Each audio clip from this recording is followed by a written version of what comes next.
The zone system has changed over the years since Ansel Adams invented this way of working, and this is due to different film manufacturing methods, different bases on the film's emulsions, and also people have experimented more working with the zone system.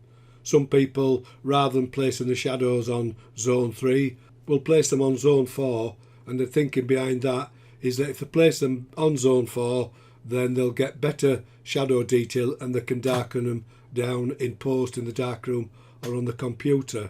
I personally place my shadows on zone 3 and the highlights on zone 8, and I find that for my workflow a safe way of working. And when I talk about the 7-stop range, usually when I place the shadows on zone 3 and the highlights on zone 8, I will find in my pictures and in the workflow that I do, the scanning workflow, that I will get detail in zone 2 and I will get detail in zone 9.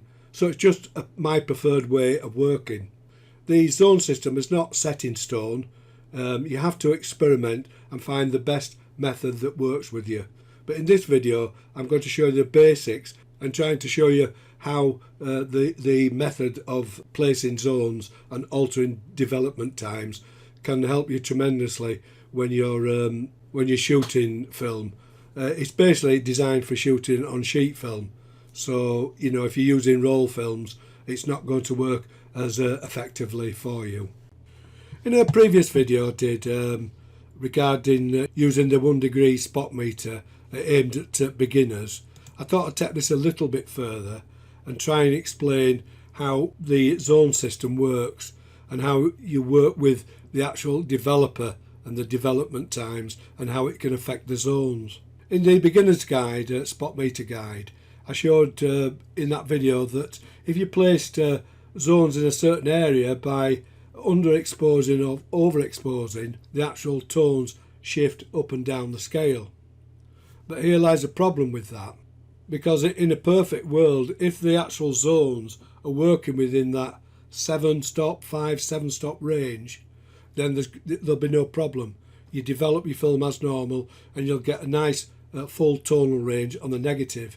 But if the actual dynamic range of the scene goes beyond the 5-stop range or below it, that's when we can run into problems with the zone scale. So as an example, look at this this zone scale, and you can see if I place the shadows on zone 3 and the scene is 7 stops, if we go up the scale 7 stops, we can see that the highlights are going to fall on zone 10, which is not ideal because that's pure white and there's no way you're going to be able to print that in a dark room.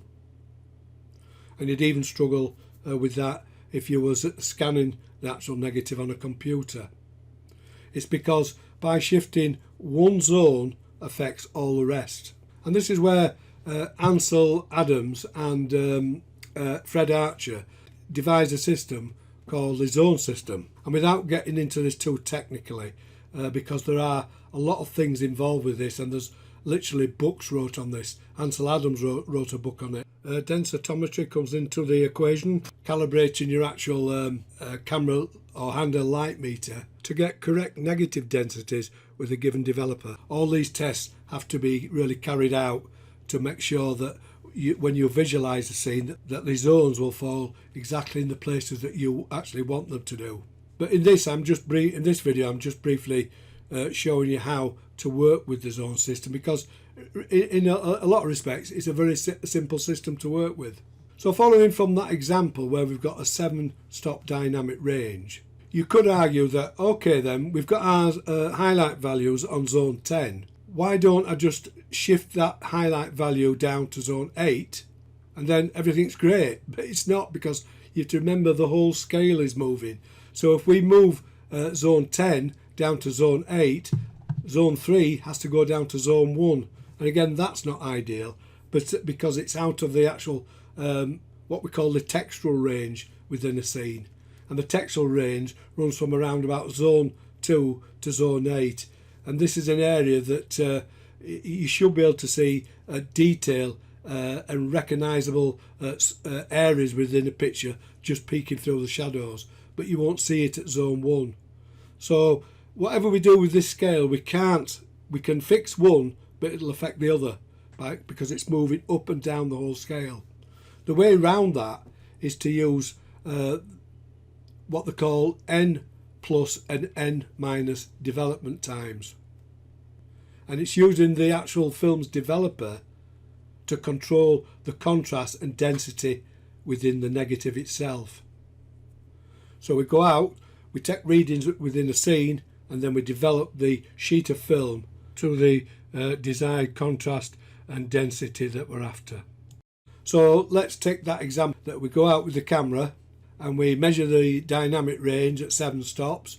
We want to get that down so we can fit the highlights to fall on zone 8 and the shadows at zone 3. The 7 stops means that the shadows on zone 3 and the highlights on zone 10. How do we bring it down without affecting the shadow area? You do that by using an n minus time.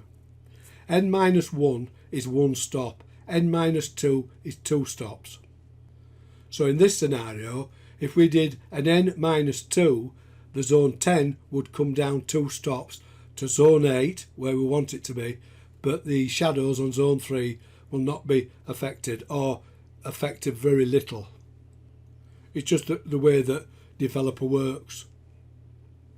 The shadows develop very quickly and complete very quickly in the development process, but the highlights continue developing and building up density, going darker in the highlights the longer the development time goes on. So by reducing the development time, we can control those highlight densities. If it was a 6 stop dynamic range, we'd do an n minus 1, and that would, if it was a 6 stop range and we placed the shadows on zone 3, the highlights would fall on zone 9, which is a little bit too high. By reducing the development time, we can bring the highlights down to zone 8, which puts us in a good range of tones to make a print. Doing an n minus development has to be done by experimentation, really, because everybody develops film differently. Everybody inverts the development tank differently. We might not be working with the exact same temperatures.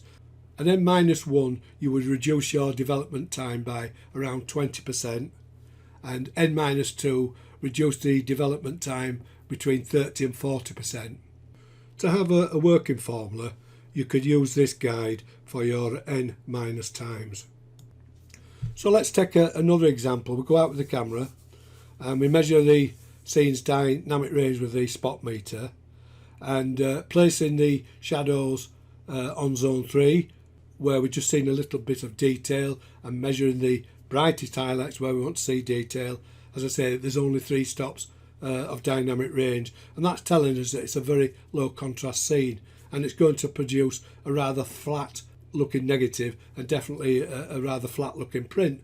Now that might be something that you're after, but you're better to have that contrast on the negative and then control that contrast in the actual printing process, rather than not having that contrast in the negative, because it's difficult to build that contrast up. So the way we would work that is to use an n plus time.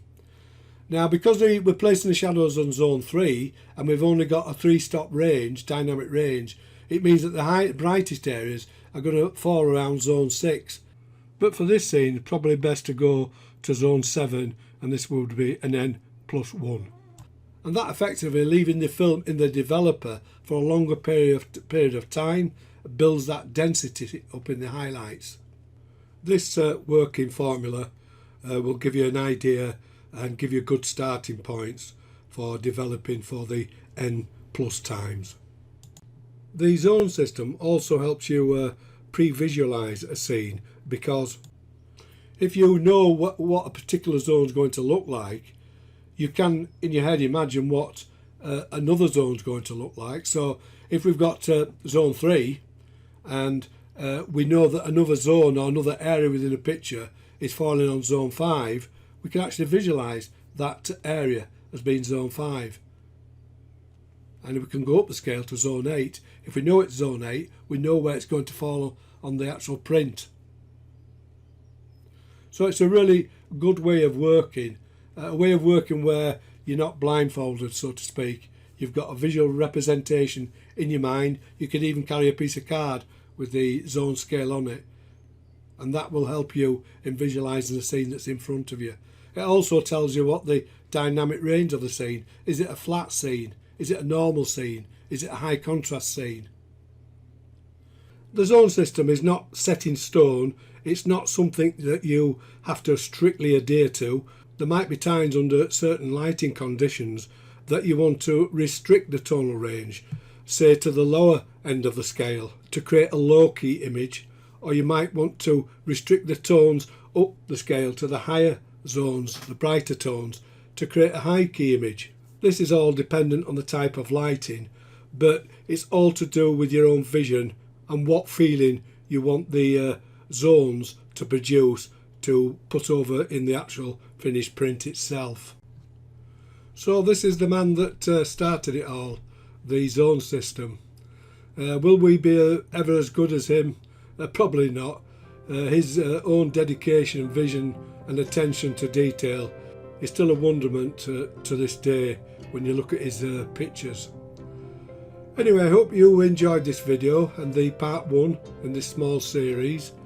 I hope it's enlightened you to his way of working, and I don't claim to be anywhere as clever as him, but we can only try and embrace his methods to improve our own work. So once again, if you liked the video, found it helpful, please give me a like and subscribe to my channel for more educational videos to follow. So thanks for watching, and I'll see you in the next video.